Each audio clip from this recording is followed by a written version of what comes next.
Vamos a esto que quería yo contarles por la visión también que se tiene del inmigrante, ¿no? El otro día, no el otro día, hace unos par de años, cuando se empezó a hablar de la inmigración de venezolanos a México, decías, pues, ¿cómo llegan, no? Barquitos, supongo, o son de los que se vienen en avión y se quedan. Porque la mayoría de los inmigrantes a Europa no vienen en los barquitos que desafortunadamente siguen saliendo de la costa africana, en los puntos más cercanos de la costa española, para llegar a España. No, la gran mayoría de los inmigrantes ilegales que llegan a España, o indocumentados, que es la forma correcta de llamarlos, porque ilegales no son, ilegales es un grupo de rock aquí en España, dirigido por Jorge Ilegal. La mayoría de los indocumentados llegan en avión, llegan como turistas y se quedan. Punto. Pero los porcentajes son delirantes. La vasta mayoría de inmigrantes que llegan a Europa llegan en avión, desembarcan en uno de los grandes aeropuertos, muestran su pasaporte, entran y luego tratan de volverse uno. Y en Estados Unidos pasa lo mismo. Entonces, cuando se hablaba de los venezolanos, yo decía, pues estarán llegando en avión, o bueno, por lo menos tomarán un barquichuelo para llegar al norte de Panamá. ¿Por qué? Y aquí viene la historia. Yo tuve un amigo, no, creo que todavía tengo un amigo. Si alguien tiene por ahí a Enrique Dune, dígale que, sigo aquí. Tenía un amigo que era de origen alemán, Dune, y su padre era ingeniero, lo cual es muy muy a modo, ¿no? Muy estereotípico y arquetípico. Bueno.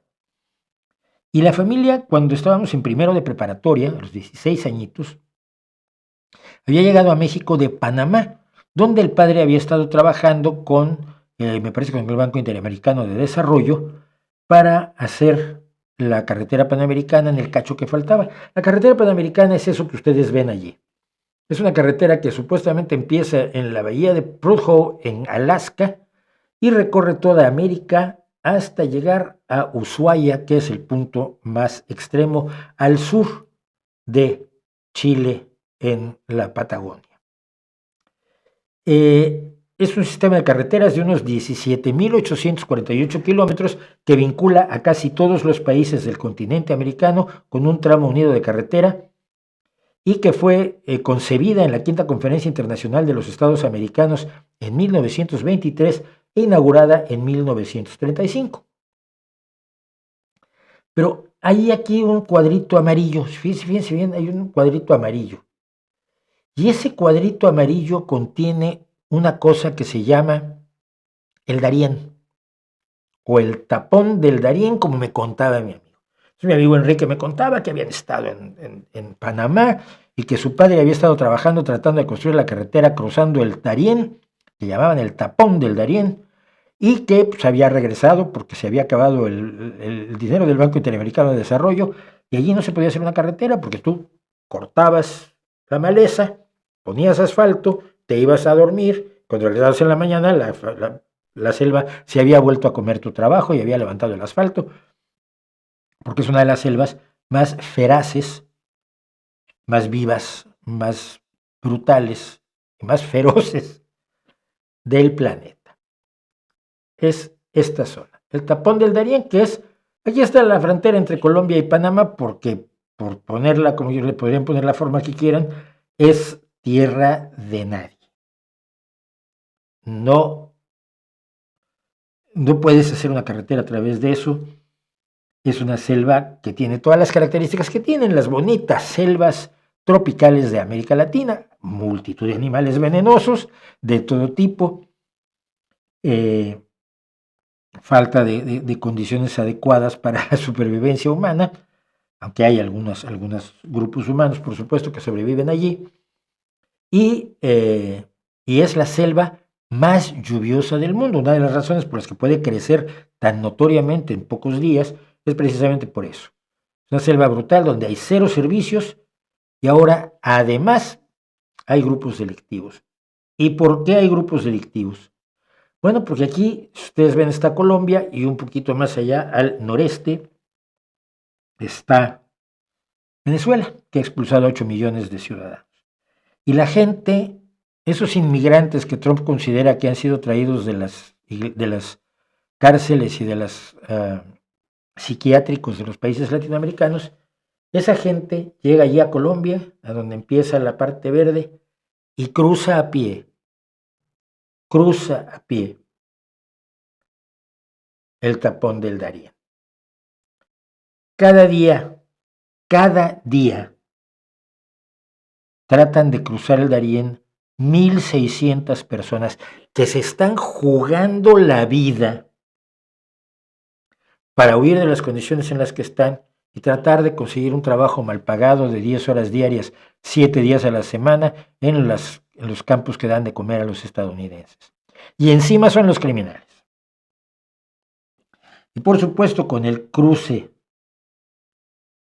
de 1,600 migrantes al día, pues hay grupos delictivos que se dedican, ya lo sabe, ya se lo imagina usted, a extorsionar, a abusar, a violar a esos inmigrantes que tratan de cruzar el brutal tapón del Darién, con el que no pudieron aquellos ingenieros del Banco Interamericano de Desarrollo, ni nadie ha podido. Panamá y Colombia han intentado hacer algo con el tapón del Darién, y se la juegan de verdad todos los días. 55% de los migrantes y refugiados son ciudadanos venezolanos,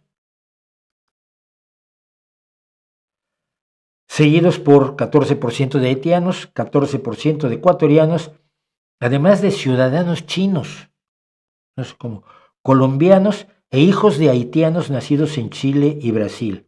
También se han registrado personas procedentes, alucinen ustedes, de Afganistán, de Nepal, bueno, de Perú, es más lógico, según datos del Alto Comisionado de las Naciones Unidas para los Refugiados. Esto es, como me lo contaron a mí, en 1971,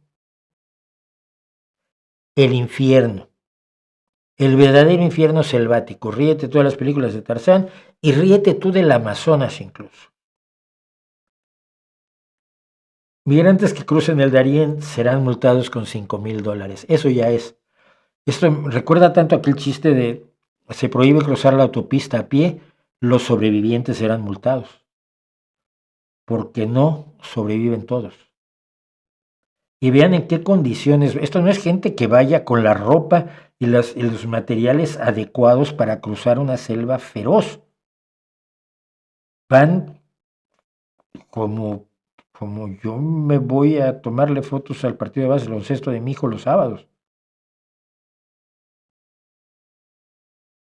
Vean ustedes a esta gente. Por supuesto son objeto de atención periodística en enorme cantidad. Si no se han fijado bien, en la elipse de abajo a la izquierda, o sea, en el cuadro, la captura de pantalla de abajo a la izquierda, en la esquina inferior derecha, no se pierdan al caimán.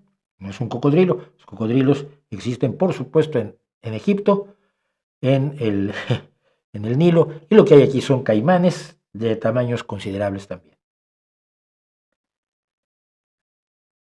Cuando hables mal de los inmigrantes,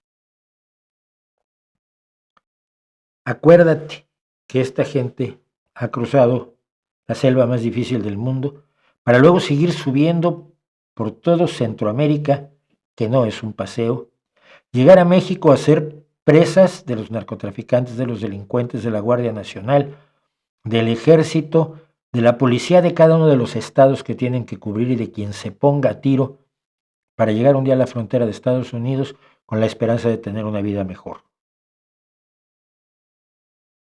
Son todo menos delincuentes y merecen todo el apoyo del mundo. Y yo que recuerdo, solo había un grupo, las doñas, las mexicanas, que a los que venían subidos en los trenes de carga les daban, o les siguen dando, no lo sé, de comer.